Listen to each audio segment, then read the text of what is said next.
It's the odd man in. In the heart of downtown South Bend, Indiana, stands Heroes Camp.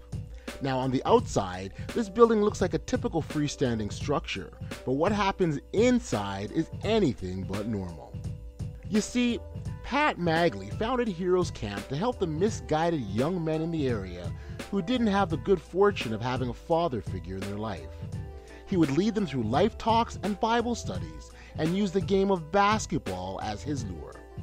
Basketball has so very little to do with it, and yet it has a whole lot to do with it, because it started with Pat saying to the best basketball players in our city and in our region, if you beat me playing basketball, I'll buy you a brand new pair of tennis shoes.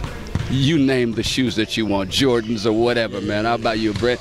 And he said over the years, I've only given away maybe 2 pair of tennis shoes. You know what I'm saying? That's right. He wasn't trying to lose, man, and he still ain't trying to lose. But basketball has been a great lure, you know, a great worm to put on the end of that hook and stick it in the water, man, and fish for young men. Gotcha. Fish for souls. Gotcha. Belonging is a very powerful mechanism that he put in the breast of every human being from conception before he said, let there be light. The human family. This is a foundation of, I would say, Cedric Moody. You know what I mean? I've been knowing Pat. I've been a Heroes Camper since I was probably 11 years old.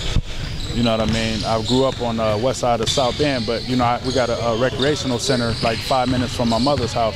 But I always say, you know, I was born doing that, but I was raised in Heroes Camp. You know what I'm saying? Developed my game and, you know, my manhood, you know, in a relationship with God through Heroes Camp. So then what keeps you coming back? The love. Yeah, I've been here for so long, and the love, it never changed, so I'm always comfortable because they always consistent, you know, and they just stayed with it the whole time. Since 2009, I've been a member of Heroes Camp. The love going up there, getting fellowship. Obviously to play basketball, but it's just more than just playing basketball. You know, you get great mentors and leaders like my man Pat Magley, who's been just a great spiritual influence on my life. So, as well as many others here in South Bend. So, I never grew up with love in the home. Yeah, I never had a father, never had a mother. Grew up on the streets.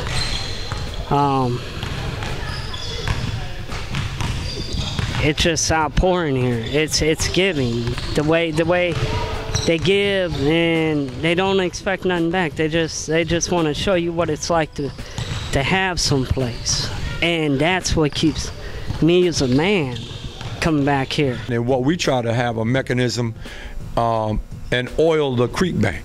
So if you hang around a slippery creek bank long enough, you know, then you're gonna slide in. So the more components that the Samaritan can do for the person that got beat up, if I can bandage you, if I can feed you, if I can clothe you, if I can represent you in prayer through intercession, if I care about you, then the belonging is going to transition and it's going to become into acceptance, and then love will be a realization, and because love never fails. I just texted Kat the other day, I don't know much, but I know I keep loving you because I know that won't fail.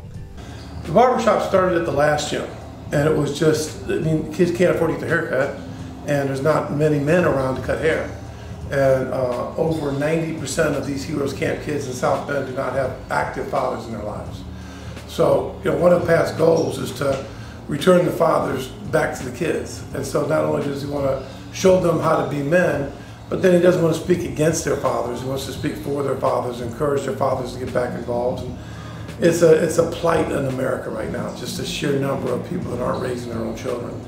Man, gave me a new perspective. Before, like, I was heading for a lot of trouble, like stealing and all that stuff.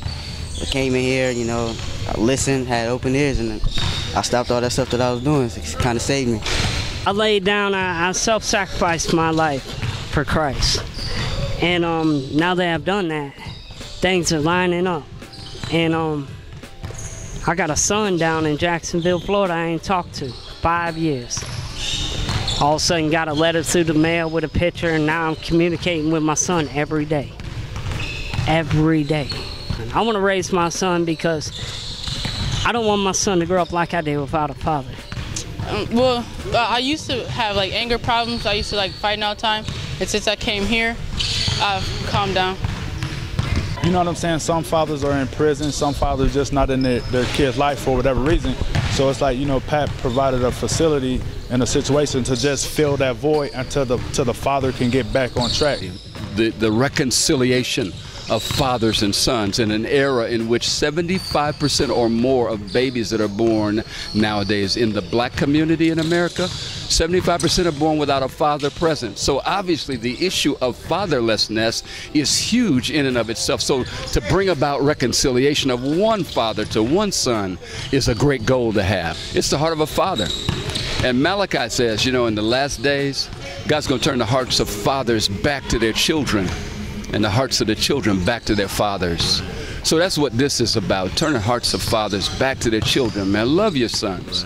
Model something in front of your sons. You know, teach them something, and if necessary, use words. So, I mean, everybody that comes here is hurt, they're broke, they're busted, they're disgusted, they're overlooked, they're undervalued, they're neglected, they're hiding. If you don't have an anointing to penetrate that, I highly recommend you leave them alone, because you're just going to do more damage with religion. I'm humbled that I'm still in the earth realm, that it doesn't have to be so good for me. All the warfare, all the tears, all the fasting, all the crying, all the lamenting. The results are two things. They get something, and I get something. What I win? Man, I win Christ.